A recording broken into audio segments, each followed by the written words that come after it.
Good day.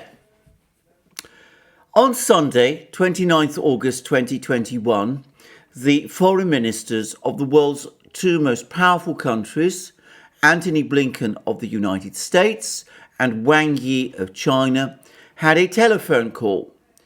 This telephone call between these two foreign ministers has been widely discussed in the international media, including the media in China and Russia.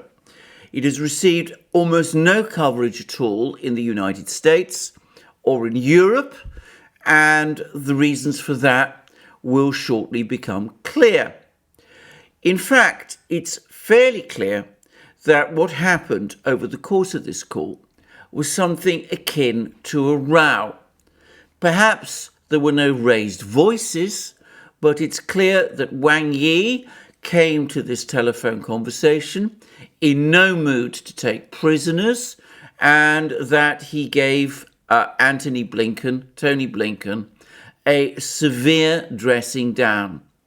Now, of course, this is the third diplomatic exchange between the Chinese and the Americans since the current administration took office, which has ended up with the Chinese reading out strong lectures to American diplomats. The first occasion was that summit meeting in Anchorage in April, when Blinken himself led a US delegation which sought to lecture the Chinese, only to find himself steamrolled by the Chinese in return. The second occasion took place a few weeks ago when Deputy Secretary of State Wendy Sherman visited China and met with senior Chinese officials in the Chinese city of Tianjin. And it turned out that once again, the Chinese officials at this meeting took the opportunity to steamroll over Wendy Sherman. I have discussed both of these exchanges and the way in which the United States was steamrolled by the Chinese over the course of them in two previous videos that I have done for this channel.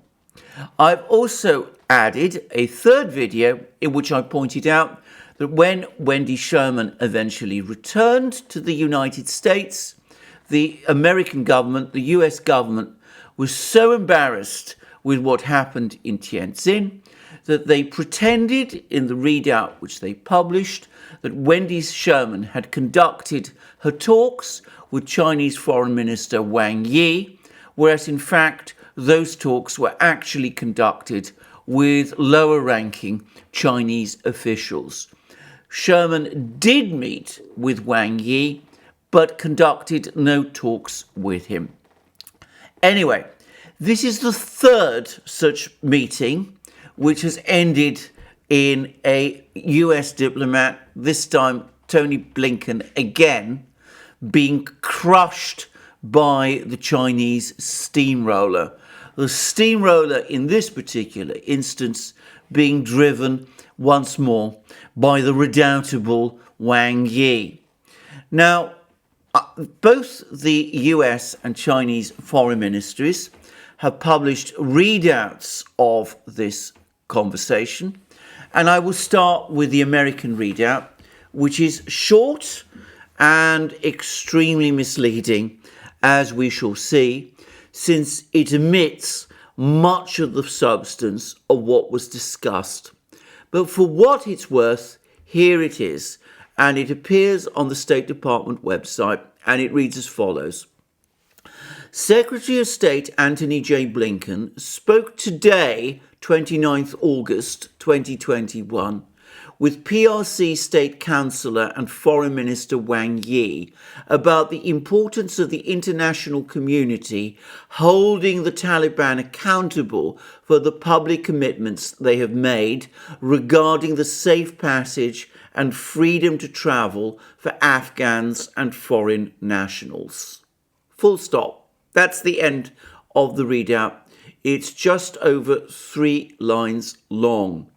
And it gives the impression that the entire topic of discussion between Blinken and Wang Yi was the evacuation of Western citizens, of US citizens and Afghan nationals from Afghanistan, with Blinken asking Wang Yi to help hold the Taliban to account for their commitments to allow and facilitate the safe passage of those US and Western citizens and those Afghans. Well, I've discussed in previous programs for this channel why I think it is right and proper that the United States should be speaking to China and indeed also to Russia, Pakistan, the other Central Asian states, and arguably Iran, also about facilitating the safe passage of these citizens from Afghanistan and indeed getting the help of these countries in persuading the Taliban to assist with the current evacuation from Afghanistan. So in and of itself, this call by Blinken, this request, if you like, to Wang Yi for help with this matter is, to my mind, both appropriate and uncontroversial. I would add, however, that it is almost certainly the case that more was discussed, and that's obvious even looking at this readout. And the reason we know that is because the readout doesn't say what Wang Yi's response to Blinken's words were. What did Wang Yi say in reply?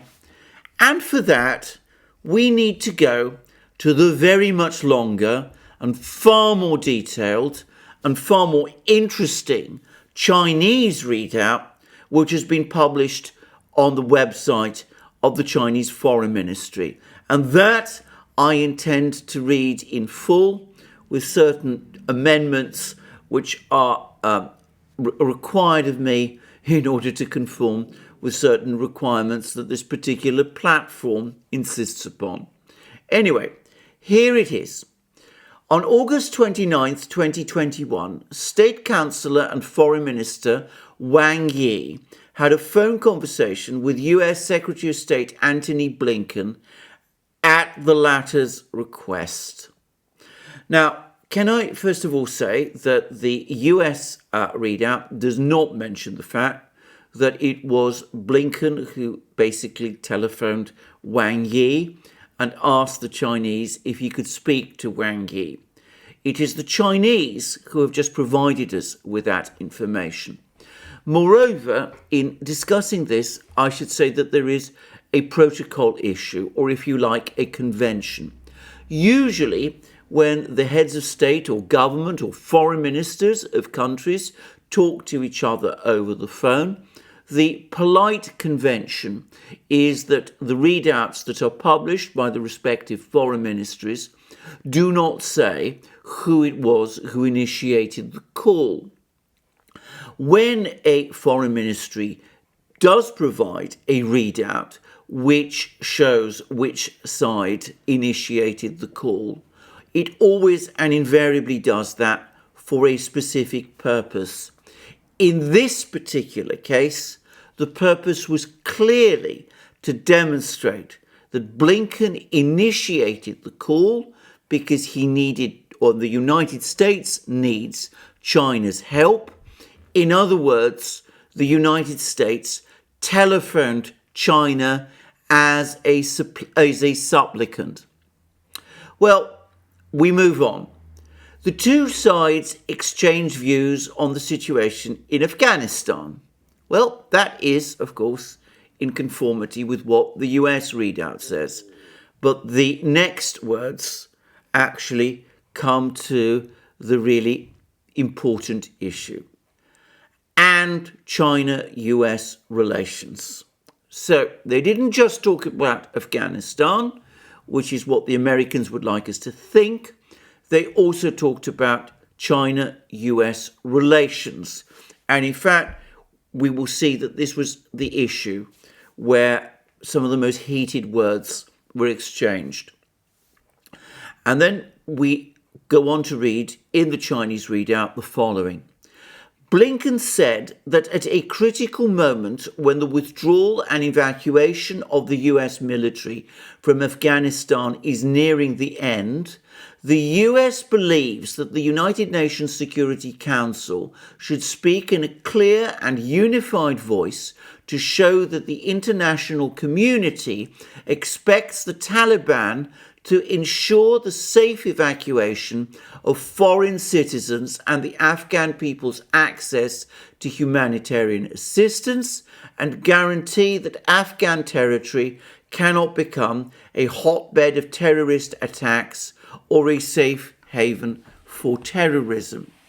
Now, that is consistent up to a point with the American readout, but it's clear that Blinken actually said more on the topic of Afghanistan than the American readout implies. First of all, we see this reference to the United Nations Security Council.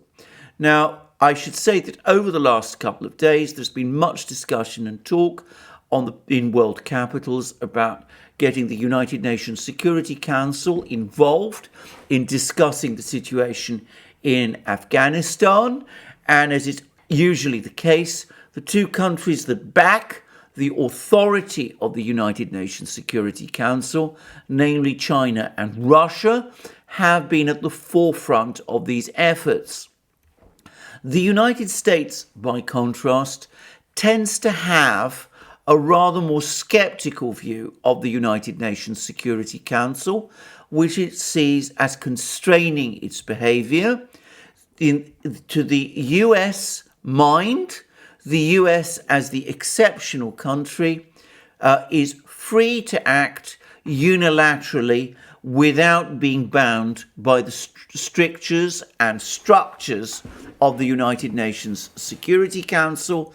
And for that reason, the United States tends to downplay its importance.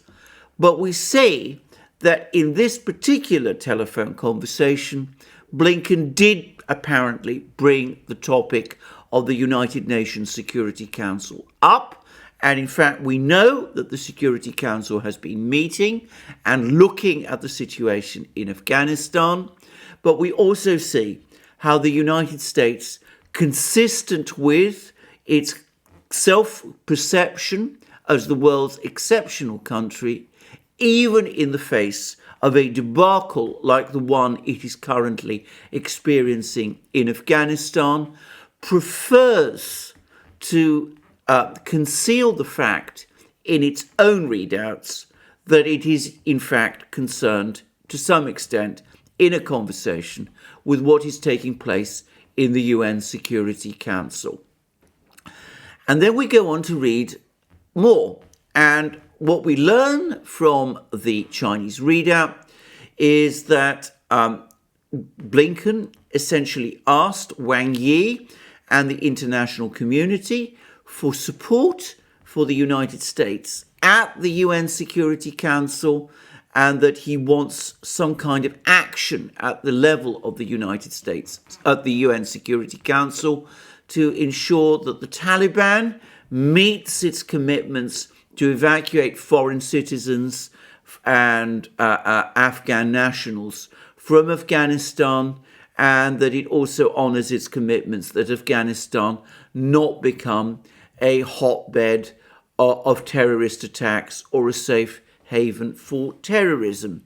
I would add, of course, that the Russians and the Chinese have already been telling, as I've discussed in many programs on this channel, the Taliban that it is absolutely essential that Afghanistan, under their rule, does not become a hotbed of terrorism or a safe haven for terrorists.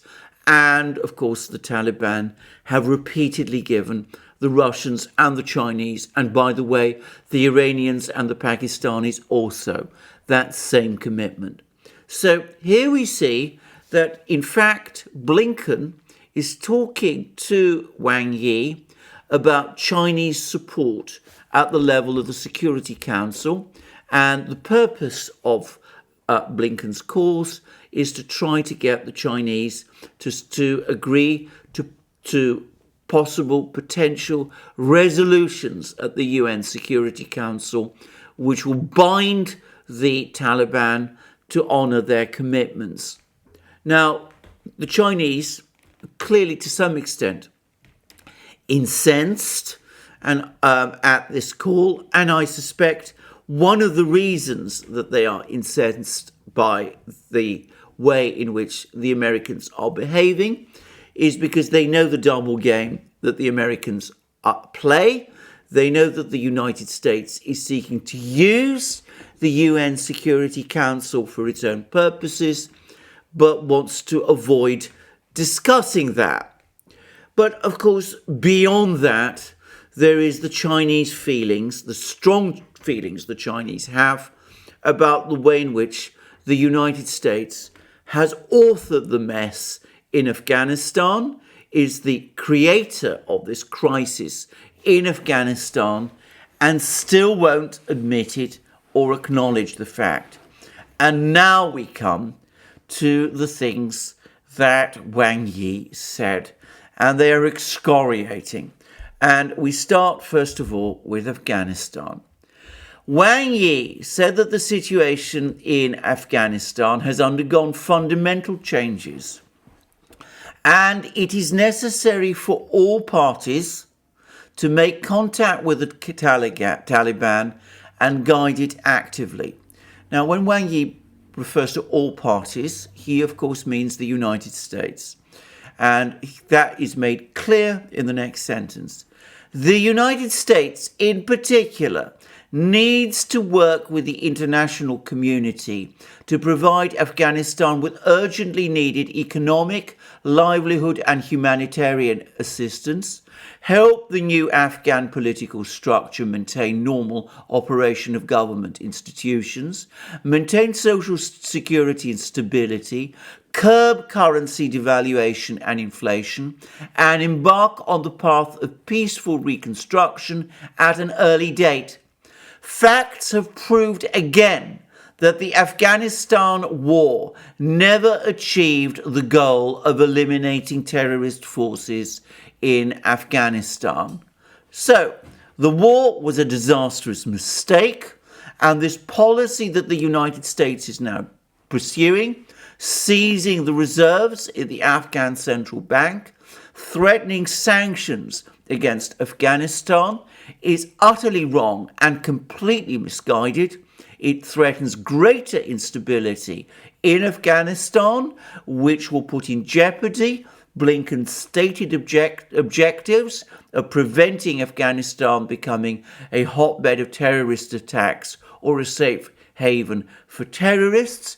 And the correct policy for the United States to follow is the policy that China, Russia, Islamabad and Tehran are all following, which is to engage with the Taliban, work with the Taliban to try to rebuild the government structures of Afghanistan, to lead the Taliban and to help the Taliban to create an inclusive government that will bring peace and stability to the whole of Afghanistan, and also to provide the Afghan people with a stable economic future, which obviously will not be achieved if the country finds itself in an inflation situation caused by a currency devaluation as a result of the seizure by the United States of Afghanistan's reserves and the imposition by the United States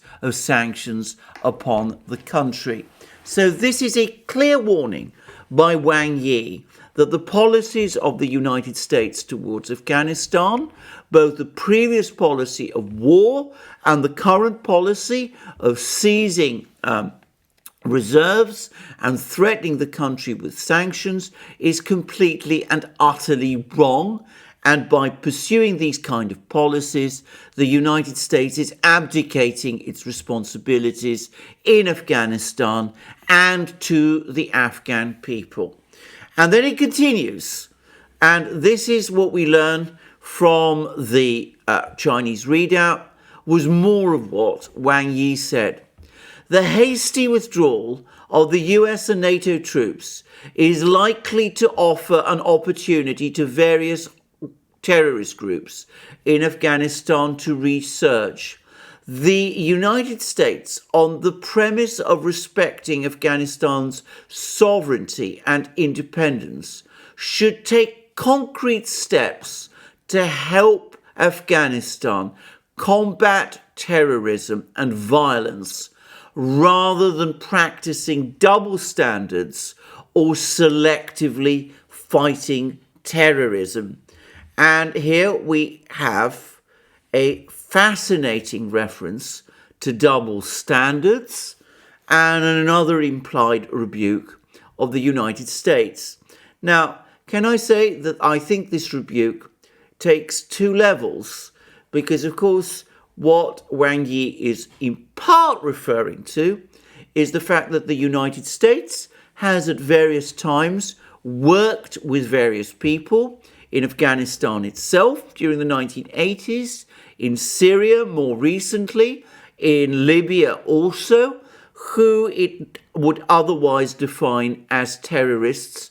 And of course, at the same time as it does that, it claims the right to attack and destroy those people who it claims to be terrorists. What Wang Yi is saying is that terrorists are terrorists wherever they are. They are terrorists in Syria, they are terrorists in Libya, they are terrorists in Afghanistan, and of course they are also terrorists in a certain province of Western China, which I'm not going to name because of, as I said previously, concerns about the policies of some people who may be monitoring this broadcast. So that is what Wang Yi said. And you could also see from that a specific implied rebuke, because of course Wang Yi is talking about, undoubtedly, or referencing US drone strikes against IS in Afghanistan, and is contrasting those strikes with the policies and practices of the United States towards Afghanistan. On the one hand, they have claimed at various times that the Taliban are a terrorist organization, and now they ask for their help, and they're picking and choosing which party they are going to say are terrorists at any one time as it suits them. So this is a very, very powerful rebuke from Wang Yi against the United States and against Blinken. And then the Chinese readout goes on further and reads as follows.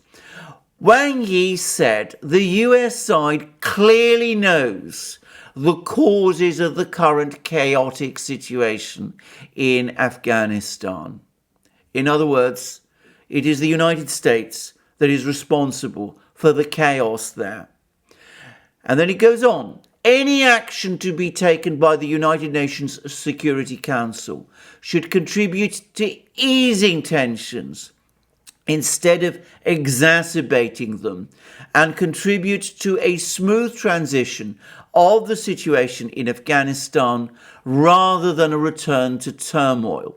In other words, the proper role of great powers such as the United States is to work according to international law through international institutions, first and foremost the UN Security Council, in order to pursue peace and stability and economic and political reconstruction. Instead, it is the policy of US unilateralism, of US unilateral actions, and of US belligerence and war and sanctions and currency seizures and the rest, which have created chaos and have exacerbated problems, and which are responsible for the current chaotic situation in Afghanistan. And then we come to the next sentence, and it's an extraordinary one, because it goes on to say that Blinken expressed his understanding of and respect for China's concerns on the Afghanistan issue. Now, This is a Chinese readout. I'm not quite sure what Blinken actually said after hearing all this from Wang Yi, but certainly the Chinese readout makes it sound like he was the naughty schoolboy accepting the rebuke from the teacher being, of course, Wang Yi.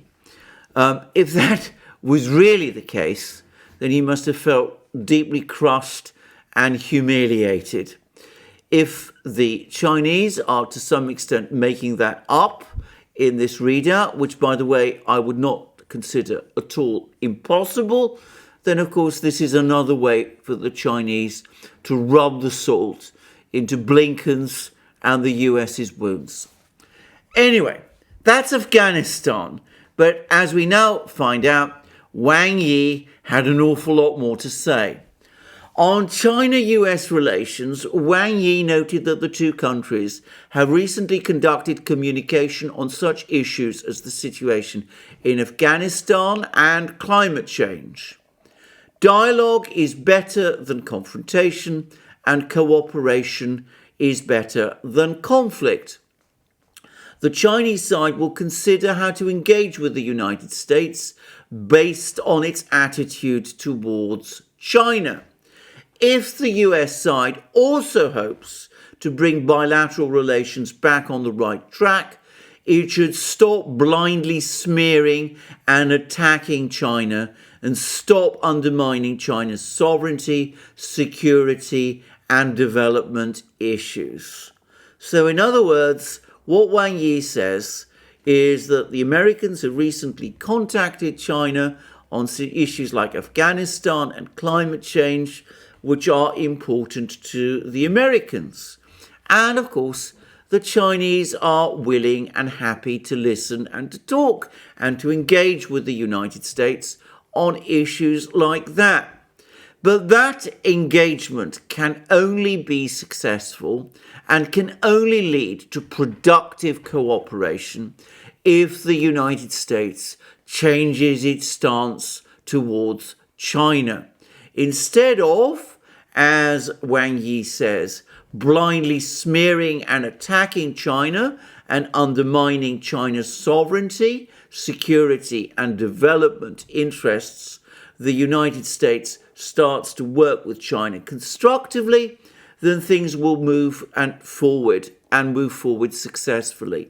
But if the United States continues along its present course of, in Wang Yi's words, or rather the readout's words, blindly smearing and attacking China and undermining China's sovereignty, security, and development interests, then relations will go from bad to worse, and the United States will not achieve that constructive improvement in relations, which is essential if it can rely upon China, if it can hope to get Chinese cooperation on issues like Afghanistan and climate change, which concern it. In other words, if you want our help, you must respect us. If you do not respect us, then don't expect to get our help with any degree of enthusiasm. And Wang Yi then pointedly reminded Blinken of something which took place over the course of Wendy Sherman's visit and her meeting with the Chinese in Tianjin. The US side should take seriously the two lists China has put forward to the United States, as well as the three basic demands as bottom lines that China firmly upholds. Now, in the meeting in Tianjin, the Chinese handed to Wendy Sherman two lists of demands that the Chinese were making of the United States and which they expected the United States to fulfill in order to achieve an improvement in relations. And they also set out what their red lines were. And the Americans have barely acknowledged the existence of these two lists or of the Chinese red lines, but Wang Yi went out of his way to remind Blinken of them.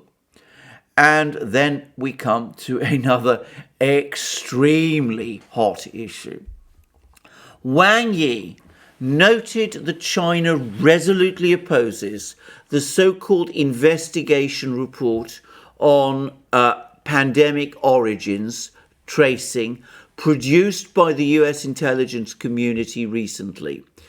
Politicizing origins tracing is a political burden left by the former US government.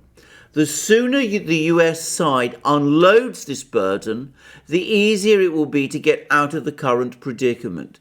China once again urges the United States to stop politicizing the pandemic origins tracing issue, stop putting pressure on the World Health Organization, and stop interfering with and undermining the international community's solidarity against the pandemic and the global scientific cooperation on origins tracing.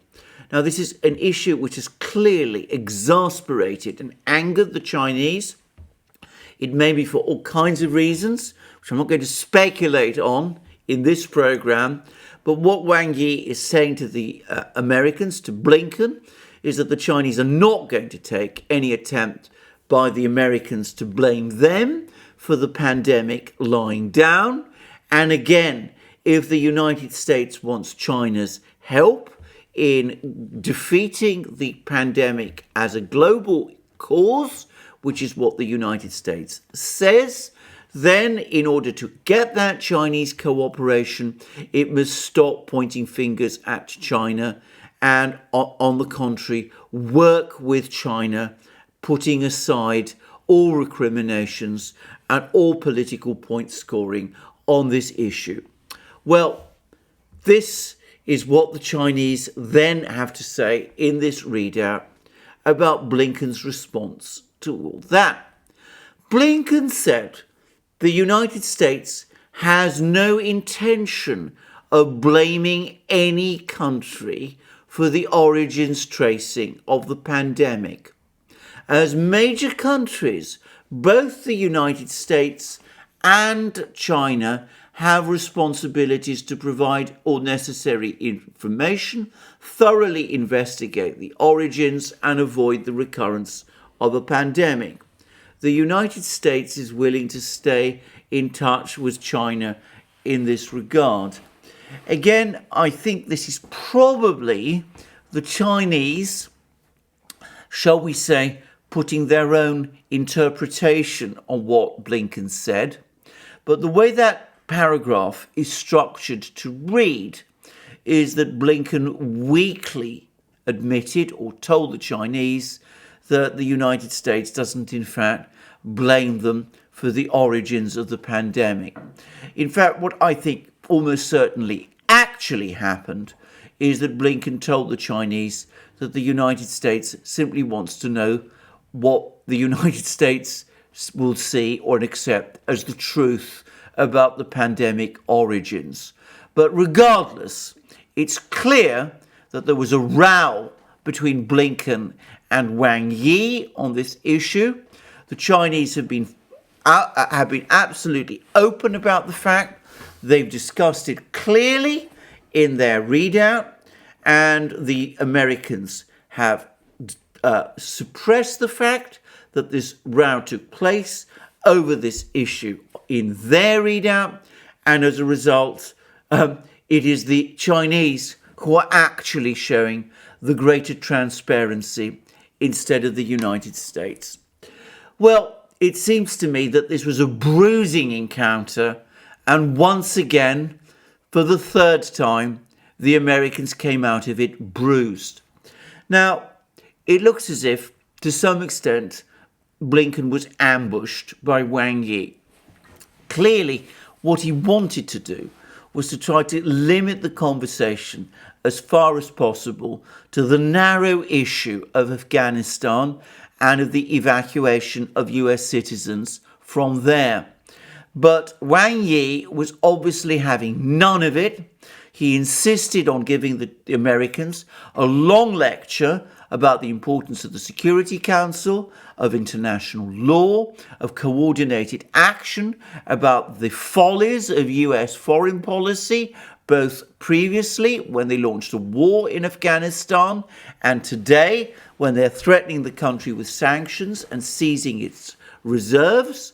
He also said to Blinken that China will not be treated like a tap which the Americans can turn on and off as whenever they wish, that if the United States wants China's help on issues like climate change and Afghanistan, well, of course, China will provide it, but in return, it expects from the United States courtesy, understanding of its interests, and respect, and China will demand and require from the United States nothing less.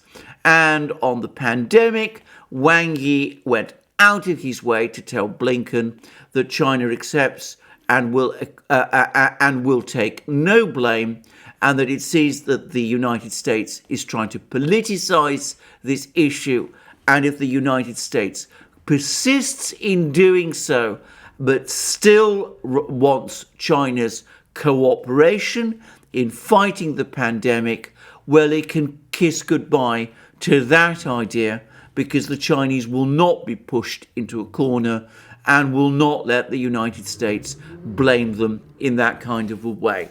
So, in other words, Blinken got squashed all over again by the Chinese steamroller. Now, this is, as I said, becoming a regular pattern. And partly the reason it's happening, I have no doubt, is because the Chinese are increasingly confident that their position with respect to the United States is becoming ever stronger. Seeing the debacle that has taken place in Afghanistan, one can hardly blame them for thinking so. But I'm going to say something else. I think Blinken and the Americans seriously miscalculated in this case in just telephoning Wang Yi in this way. The right and proper thing for Blinken to have done was not try to talk about these serious issues in a telephone call like this.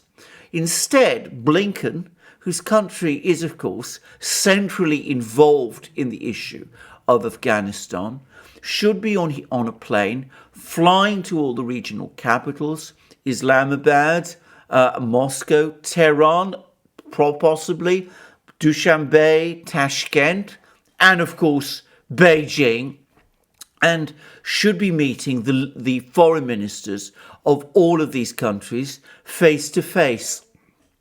That's the sort of shuttle diplomacy that other, more professional, more experienced, more self-confident foreign ministers of the United States, secretaries of state of the United States, would have done.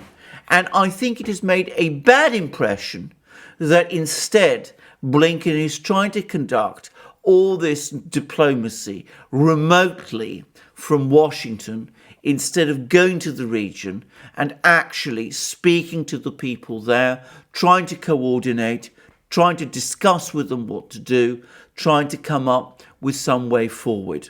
And I think that by hiding in Washington at the time when he makes this kind of call, he is in fact losing respect and is almost inviting this kind of tough riposte from a redoubtable character like Wang Yi. But perhaps we should not make altogether too much of that either, because if we take a step back and put aside the very strong words that the Chinese are using, one can also see here the Chinese giving the Americans once more a lesson on how international diplomacy is properly conducted. Great powers should act with respect to each other. They should consult widely. They should act in a measured and responsible way. They should act through international institutions. And they should always work to achieve peace and stability and to facilitate reconstruction, and they should never engage in ideological projects like democracy promotion, and they should certainly not instigate wars. And that is what Wang Yi is telling the Americans, and we can see from the brief American readout that the Americans don't want to hear it and don't want to accept or admit that this sort of lecture was in fact delivered to them. I'm going to say something else. The Americans, the United States, is not in the habit of receiving lectures. It finds itself now in a situation with the Chinese, and by the way, increasingly now with the Russians too, in which the United States, instead of handing down lectures, as it has historically always done in all its interactions with outside powers, suddenly finds itself on the receiving end of them. And we're going to see an awful lot more of this over the next few years as the geostrategic balance continues to shift away from the United States and towards the Eurasian powers, first and foremost China, but also, of course, Russia. And it's clear that the United States find this extraordinarily difficult to accept. Thus, we had that ludicrous pretense that Wendy Sherman conducted talks with Wang Yi in Tianjin, when of course she didn't. And we also have the latest ludicrous pretense that when Blinken spoke to Wang Yi, they only discussed Afghanistan, whereas in fact Wang Yi read out to Blinken an entire lecture which the Americans don't want us to know about. It's, if you like, an attempt still to pretend that US foreign policy is conducted as always. In other words, with the United States phoning up people, demanding their help, getting their help, handing down lectures, wagging its finger at people, but of course not being talked back to in return, not being the subject of any finger wagging, not being read out lectures of the sort that it likes itself to read out. Well, I'm afraid the Americans are going to just have to get used to this. When it hears complaints from some people about China's practice of wolf warrior diplomacy and all the rest, in my opinion, this is a misplaced complaint because the United States has never hesitated to be rude and aggressive in talking about other countries. What it dislikes is other countries being rude and confrontational towards the United States in return. But as I said, more of this is happening. There was a fascinating quip that Vladimir Putin, the president of Russia, recently made about Russia's foreign minister, Sergei Lavrov, in which he jokingly said that Lavrov has gone from being a foreign minister to a minister of defense because he actually goes out and takes the battle back to to Russia's foreign policy interlocutors in the West in a way that Russia previously did not do. And we see, of course, the Chinese doing the same. So we're going to get an awful lot more of this in future. And the United States needs to understand this and needs to accept that fact. And if it wants to avoid being lectured at, it needs to stop making lectures in return. Well, whether the United States does that or not remains to be seen. But I will say again what I have been saying in previous programs in this channel, that in the US's own interests, it needs to start working towards achieving some kind of accommodation, détente, geopolitical ceasefire, or what you will, with the Chinese and the Russians, and that means talking to them in a civil and courteous way. Does the United States have the ability to do that? Well, I'm not holding my breath. And I'm going to say straight away that if you're expecting it, if you're looking for it, well, don't expect to get it from someone like Tony Blinken. Regardless, what has happened yet again, now for the third time, is that a US diplomat, Tony Blinken himself, has once again been steamrolled over by the Chinese. Whoever would have thought it once?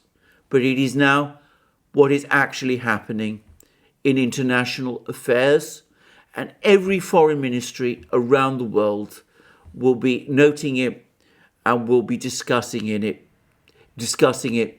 and talking about it with each other.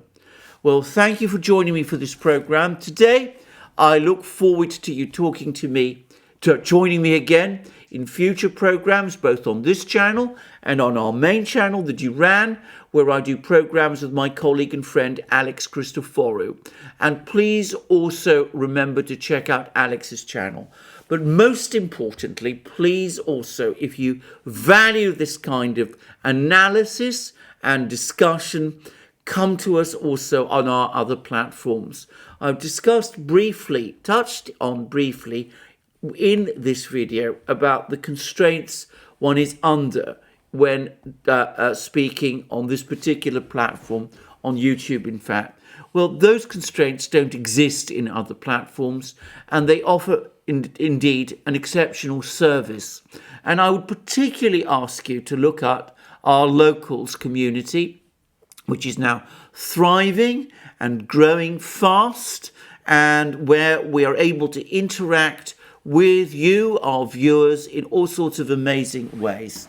And of course, some of you who've been following events will know about the pressures we've recently come under, about the way in which PayPal has acted against us in ways that we find both extraordinary and even inexplicable, and about the sort of pressures we always face. So by coming to Locals, where we are immune to that sort of thing, and indeed to our other platforms also, you can assist us and support us and be sure of getting our content too, and of getting all the content that we provide at the moment, and more as well, because we'll be doing great things there. And at the same time, you'll be supporting us. So please look us up there. Please support us there. Please enjoy what we offer there. And in addition, of course, if you want to support us, you can also do so through Patreon and Subscribestar, and by coming to our shop and buying the amazing things that you will find there, our t-shirts, our amazing hats, as you can see, our amazing other things, all sorts of wonderful things that you will find in our shop. And please also remember, before you leave, to tick that like button on this video, check your subscription to this channel, and thank you for joining me again, and have a wonderful day.